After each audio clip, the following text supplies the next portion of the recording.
$70 for a video game. That's like walking into a store, handing them your grocery budget for a week and saying, "No thanks, I'll just eat ramen." $70, it's a big ask, especially in times when people are budgeting harder than last time. So, how did we get here? Did gaming decide it wanted to join the ranks of luxury goods like designer handbags and fancy watches? Or is there something deeper going on? Let's break it down. Let's start off with the price. $70 feels like a lot of money because, well, it is. But here's the thing. It's actually cheaper than what we used to pay for games back in the day. You're getting a bargain, my friend. Let me explain before you grab your pitchforks. Back in the 90s, when your biggest responsibility was making sure the family dog didn't eat your homework and your Tamagotchi wasn't starving, video games were selling for $50 or $60. Sounds reasonable, right? Adjust that for inflation and those prices balloon to over $100 in today's dollars. That's right.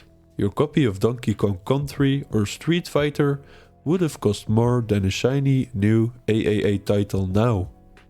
And these weren't packed with the same kind of content we see today. Most were linear, shorter experiences with no voice acting, no cinematics, and definitely no open worlds to explore. Back then, games didn't have patches, updates, or DLC to fix issues or extend the gameplay. What you got in that cartridge was it, whether it was a masterpiece or a hot mess. If the game was bad, tough luck, you were stuck with it. Bad graphics, clunky controls and all. There was no Reddit thread to warn you ahead of time, no YouTube reviewers like me to tell you what to expect. You were flying blind, often relying on the box art and maybe a friend's recommendation. And let's be honest, some of these box arts lied, but we played those games anyway, squeezing every ounce of fun out of them, because back then, every cartridge felt like a treasure, even if it was more of a fool's gold situation.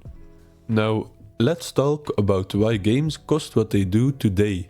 Making a game in 2024 is like making a blockbuster movie, only harder. We're talking about massive teams, hundreds, sometimes thousands of developers, animators, writers, composers, sound designers, testers, and more. All working together for years to bring a single game to life. And these aren't your typical 9-to-5 jobs. These are folks pulling all-nighters, weekends, and probably surviving on a diet of caffeine, energy drinks, and sheer determination. The sheer complexity of modern games is mind-boggling. These aren't just simple sprite-based platformers anymore.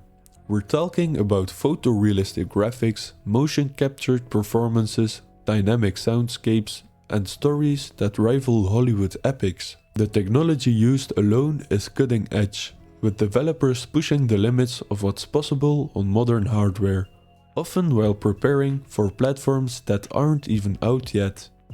And let's not forget the cost of marketing. By the time you see a trailer on YouTube or a billboard in Times Square, millions of dollars have already been spent just to get your attention.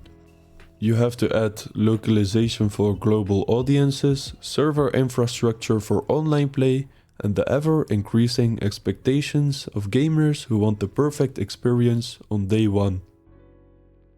It's clear why budgets for some AAA titles now rival blockbuster films.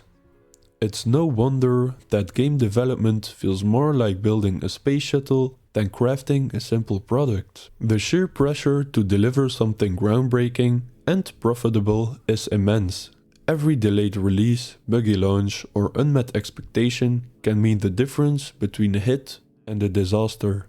Let's face it, in an industry where players are quick to roast a bad game on social media, developers are under more scrutiny than ever. So yeah, $70 may seem steep, but when you consider the blood, sweat and pixels that go into making these games, it starts to make a bit more sense. And then we have remasters and remakes. Don't get me wrong, some of them are incredible, but others, They're basically the same game with a slightly shinier coat of paint, and yet they still come out with that premium price tag. It's like someone trying to sell you your old car after washing it and slapping on a new coat of wax. Sure, it looks good, but is it really worth full price? And let's not even get started on microtransactions and in-game purchases. You dropped $70 and now the game wants even more.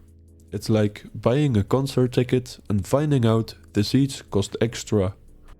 And yet, people still pay this, whether it's a shiny new skin, a battle pass, or some virtual currency to speed up progress, the money keeps rolling in for these companies. Now, let's look at it from another angle.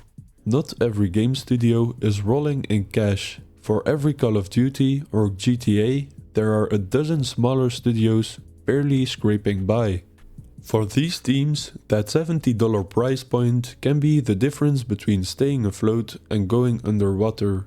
And honestly, when a game feels like it's been made with love and care, that price tag doesn't sting as much. But let's not sugarcoat it. There are plenty of big companies out there making questionable decisions. Like, how are we still getting broken games on day one in 2024? Patches are great and all, but if I'm paying $70, I want something that works out of the box. All that being said, there are still moments when a $70 game feels like a steal. Think about the hours you pour into a really good game.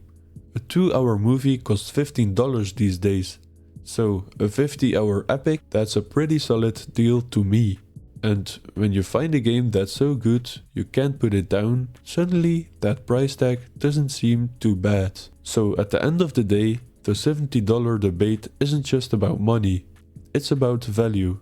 It's about how much joy, excitement and escapism a game can bring to your life. And while there are definitely games out there that don't feel worth the price, there are also rare gems that remind you why you fell in love with gaming in the first place. Here's my advice: be picky, do your research, wait for reviews, skip the pre-orders and don't be afraid to hold out for a sale.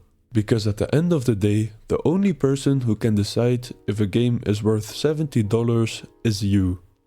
Thank you so much for watching this video. If you liked it, maybe you like my next one. And as always, don't forget to like, share, comment, donate, master.